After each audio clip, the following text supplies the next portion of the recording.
Bear, welcome to the O2. You just watched a really great performance from Stan Wawrinka there. What did you make of it? Yeah, he was on fire, wasn't he? You know, I think Thomas, it wasn't that he played badly, he didn't get a chance to get into it, but it's always a privilege coming here. I love it. You guys do this whole tournament so well, and to pick a match where you see somebody like Stan on total fire. And so a privilege, and it was pretty cool. Good on him. You have been coming here for a few years. If you could pick one match that's been your favourite that you've seen, which would it be? Well, actually, one of my all-time favourite matches of any tournament happened here, and it was a few years ago.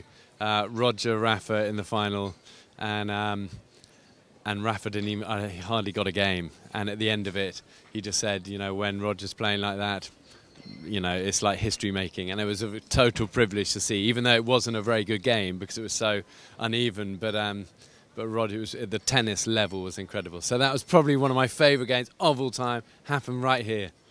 Is Roger your favourite player? Yes, as he's slightly biased towards Roger, but no, I think I think he's a cool guy. I love the way he lives his life. Good family man, modest, hardworking, and obviously incredible at what he does. So always like coming here and cheering Roger on as well. Sadly, we didn't get to see him today though. He's playing tomorrow. You do these survival shows. Does it mean that you can have a sort of empathy when you're watching these real slugfests on the court and it's a fight to the death? Can you sort of empathise with those battling qualities and players having to draw on everything they've got to win the match? Well, I think the thing about tennis, it is a battle. You can't rely on anybody. There's no one else who's going to help you. You're out there on your own. And there's a kind of link definitely there to the wild, is that you can't hide. You're exposed wide open and you see what people are really made of in the big moments. And it's what I've always loved about the mountains and the outdoors, and I think tennis is similar to that. It's just a different arena.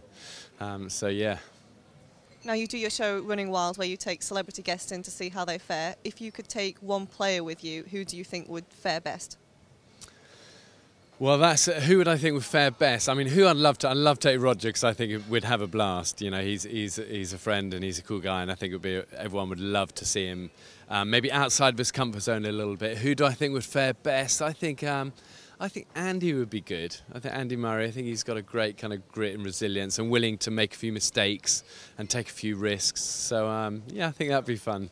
But the problem is, all these guys, they can't at the moment they can't afford to get injured. You're in the zone. So tennis players, we tend to have to kind of wait till they're kind of retiring before we can plan those sort of adventures.